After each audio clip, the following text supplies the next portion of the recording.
الحمد لله رب العالمين والصلاة والسلام على سيد المرسلين أما بعد فأعوذ بالله من الشيطان الرجيم بسم الله الرحمن الرحيم الصلاة والسلام عليك يا رسول الله وعلى آلك وأصحابك يا حبيب الله الصلاة والسلام عليك يا نبي الله وعلى آلك وأصحابك يا نور الله۔ دعائیں خلیفہ میرے اہل سنت۔ یا رب المصطفیٰ، جو کوئی 14 صفحات کا رسالہ میرے اہل سنت کے 113 ارشادات پڑھ یا سن لے، اسے بزرگان دین کی محبت عطا فرما، ان کے نقش قدم پر چلا اور ان کے ایمان کی حفاظت فرما اور اس کے ایمان کی حفاظت فرما، آمین بجاہ خاتم النبیین صلی اللہ تعالی علیہ وآلہ وسلم۔ فرمان آخری نبی صلی اللہ تعالی علیہ وآلہ وسلم، جس نے مجھ پر صبح و شام 10 بار درود پاک پڑھا، اسے قیامت کے دن میری شفاعت ملے گی۔ صلو علی الحبیب صلی اللہ تعالی علی محمد صلی اللہ تعالی علیہ وآلہ وسلم۔ قرآن کریم اور حدیث کریمہ میں علم دین اور علماء دین کی بہت زیادہ فضیلت و عظمت بیان کی گئی ہے، جس میں اس بات کی طرف اشارہ ملتا ہے کہ ہمیں بھی علم دین اور علماء دین سے نہ صرف محبت و احترام کا معاملہ کرنا چاہیے، بلکہ ان کی باتوں پر عمل کر کے اپنی دنیا و آخرت کی بہتری کا سامان کرنا چاہیے۔ چنانچہ علماء دین میں سے دور حاضر میں ایک مشہور نام امیر اہل سنت حضرت علامہ مولانا محمد الیاس عطار قادری دامت برکاتہم العالیہ کا بھی ہے۔ آپ کے فیض اثر سے لاکھوں مسلمانوں کی اصلاح ہوئی۔ اس رسالے میں آپ کے پیارے پیارے فرامین ذکر کیے گئے ہیں۔ ان ارشادات کا مطالعہ کر کے نہ صرف ان پر عمل کیجیے بلکہ دوسروں تک بھی پہنچائیے، انشاءاللہ اس سے خوب برکتیں حاصل ہوں گی۔ 1. یہ تمنا کرنا درست نہیں کہ میرے ماں باپ مجھے سب بہن بھائیوں سے زیادہ پیار کریں، البتہ یہ تمنا کر سکتے ہیں کہ مجھے بہت پیار کریں اور اس کے لیے ان کا ہر جائز کام فوراً کریں اور ان کی خوب خدمت کریں۔ 2. موقع دے کر اور اجازت لے کر عالم سے مسئلہ پوچھا جائے، عالم صاحب منع کر دیں تو ناراض نہ ہو۔ 3. حب مداح یعنی اپنی تعریف چاہنے کا جذبہ اچھا نہیں، یہ باطنی بیماری ہے اور اس کی وجہ سے بندہ کئی گناہوں میں مبتلا ہو سکتا ہے۔ 4. چھینک آنے پر حمد کرنی چاہیے اور آواز پست آہستہ کرنے کے لیے منہ پر رومال یا ٹشو وغیرہ رکھنے میں حرج نہیں بلکہ اچھا ہے۔ 5. اللہ پاک نے جیسا بنایا ہے اس پر راضی رہنا چاہیے، البتہ حسن کے لیے سفید رنگ ہونا ضروری نہیں۔ 6. جو ہر ایک کو اہمیت دیں، اسے محبت دیں اور اس کی حیثیت کے مطابق عزت دیں تو وہ شخص ہر دل عزیز سب کا پسندیدہ ہوگا۔ 7. بندے سے گناہ ہو جائے تو ڈرے کہ اللہ پاک ناراض نہ ہو جائے اور نیکی کی سعادت پائے تو بھی ڈرے کہ نہ جانے قبول ہوئی یا نہیں۔ 8. کوئی شخص ہماری برائی کرے تو اس سے ناراض ہونے کسی کے سامنے معاذاللہ اس کی برائی کرنے کے بجائے صبر کریں بلکہ اسے تحفہ روانہ کر دیں، اس سے نفرتیں دور اور محبتیں بڑھیں گی۔ 9. جوانی میں خوب عبادت کرنی چاہیے، بڑھاپے میں محنت والی عبادت مشکل ہوتی ہے اور جوانی والی ہمت و طاقت نہیں ہوتی۔ 10. ماں باپ کو ستانا آخرت کے ساتھ ساتھ دنیا میں بھی نقصان کا باعث ہے۔ 11. جو صفائی ستھرائی سنت تنظیف صفائی کی سنت کی نیت سے ہو تو کار ثواب ہے۔ 12. وہی عقل مند کامیاب ہے جس نے اپنی عقل کو اللہ پاک اور رسول اللہ صلی اللہ تعالی علیہ وآلہ وسلم کی اطاعت میں استعمال کیا۔ 13. اللہ پاک کی کسی نافرمانی کو چھوٹا سمجھنا اسے بڑا کر دیتا ہے۔ 14.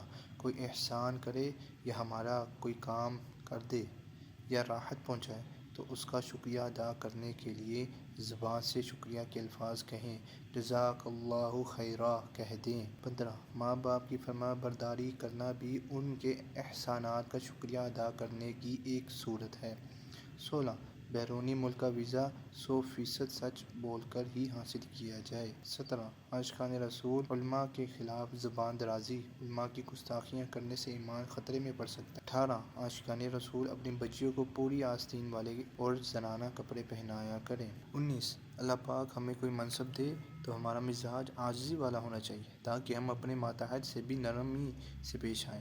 جب ہم کسی وجہ سے اپنے ماتحت سے سخت رویہ اختیار کرنے لگیں تو سوچیے کہ کیا ہمارے پیارے آقا صلی اللہ تعالی علیہ وآلہ وسلم اپنے صحابہ کرام علیہم الرضوان سے اس طرح برتاؤ کرتے تھے؟ یوں ہمارے اخلاق بہتر ہو جائیں گے۔ انشاءاللہ الکریم۔ 20 ہر منصب والا یہ ذہن بنانے یہ منصب مجھے اللہ پاک نے دیا ہے اور وہ کبھی بھی مجھ سے لے سکتا ہے، اسی طرح اللہ پاک کی خفیہ تدبیر سے ڈرتا رہے۔ 21 جسے طرح طرح کی نعمتیں حاصل ہو تو وہ یہ سوچے کہ میری نیکیوں کا بدلہ کہیں دنیا میں ہی نہ دے دیا جائے اور آخرت میں مجھے ان سے کچھ فائدہ نہ ہو۔ 22 ہر گناہ گار کو اللہ پاک کی رحمت کی امید رکھنی ہے اور ہر نیکوکار کو اللہ پاک کی بے نیازی سے ڈرتے رہنا ہے۔ 23 اگر واقعی یہ سوچ بن جائے کہ اللہ دیکھ رہا ہے تو گناہوں سے بچنے میں مدد ملے گی۔ 24 بچے جو کپڑے پسند کریں اس میں کوئی مسئلہ یا شرعی خرابی مثلاً جانداروں کی تصاویر یا مضبوطی کے اعتبار سے کوالٹی درست نہ ہو تو بچوں کی دل جوئی کرتے ہوئے ان کی پسند کو ترجیح دیا کریں، انشاءاللہ الکریم اس سے ان کی دل جوئی کا ثواب ملے گا اور وہ لباس پہننے میں بچوں کو بھی رغبت ہوگی۔ 25 بچوں کے دل میں بھی خوف خدا پیدا کرنا چاہیے۔ 26 بعض باتیں مثلاً نابالغ کا گناہ لکھا نہیں جاتا وغیرہ بچوں کو نہیں بتانی چاہیے کہ اس سے بچے بے باک بے خوف ہو جاتے ہیں اور شیطان انہیں کھلونا بنا لیتا ہے۔ بچوں کے دل میں خوف خدا ہوگا تو وہ عبادت کریں گے۔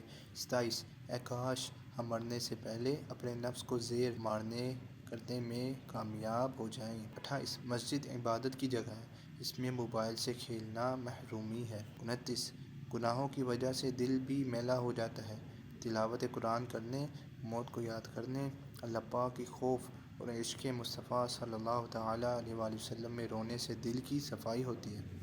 30 باوضو رہنے سے بلائیں دور ہوتی ہیں۔ 31 ڈرائیور حضرات باوضو گاڑی چلایا کریں۔ 32 آج کل وضو کا درست طریقہ کم لوگوں کو معلوم ہوتا ہے۔ اولاً پہلی بات یہ ہے کہ فرائض پورے ادا نہیں کرتے اور اگر فرائض پورے ہو جائیں تو سنتیں چھوڑ دیتے ہیں۔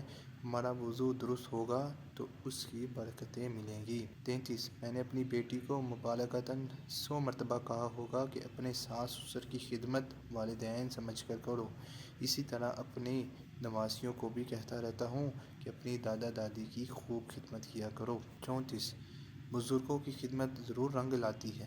35 اللہ پاک کی رضا سب سے بڑی نعمت ہے، اللہ پاک جس سے راضی ہوگا اسے جنت میں داخل فرمائے گا۔ 36 نیکیوں پر استقامت حاصل کرنے کا طریقہ یہ ہے کہ اللہ پاک سے استقامت کی دعا کریں، نیکیوں میں دل نہ بھی لگے تو لگانے کی کوشش کریں، انشاءاللہ الکریم دل لگ ہی جائے گا، نیکیوں کے فضائل پڑھتا رہے۔ 37 بچے کی سالگرہ پر قرآن خوانی یا محفل نعت کی ترغیب بنائی جائے، میوزیکل مردوں عورتوں کے اختلاط ہونے تالیاں بجانے سے مکمل بچا جائے، صرف وہی کام کیا جائے جو اللہ پاک کی رضا کا باعث ہو۔ 38 جو حج یا عمرے کے لیے جا رہا ہو اسے مبارکباد دی جائے اور یہ کہا جائے کہ اللہ پاک آپ کی حاضری قبول فرمائے، بے ادبوں اور بے ادبی سے بچائے، میرے لیے دعا کیجیے گا، بارگاہ رسالت صلی اللہ تعالیٰ علیہ وآلہ وسلم میں میرا سلام، شیخین کریمین حضرت ابو بکر اور حضرت عمر رضی اللہ تعالیٰ عنہما کو سلام، اہل بقیع و اہل مطاف کو سلام عرض کیجیے گا وغیرہ۔ 39 جس کا وزن کم کرنے کا پکا ذہن بن گیا ہو پہلے لپٹو پروفائل کولیسٹرول اور شوگر ٹیسٹ کروائے، پھر آہستہ آہستہ ہر ماہ وزن کم کرے۔ 40 جوانی میں مٹھاس چکناہٹ وغیرہ سے پرہیز کریں، بڑھاپا اچھا گزرے گا اور بڑھاپے میں ان چیزوں سے بچنا بہت ضروری ہے۔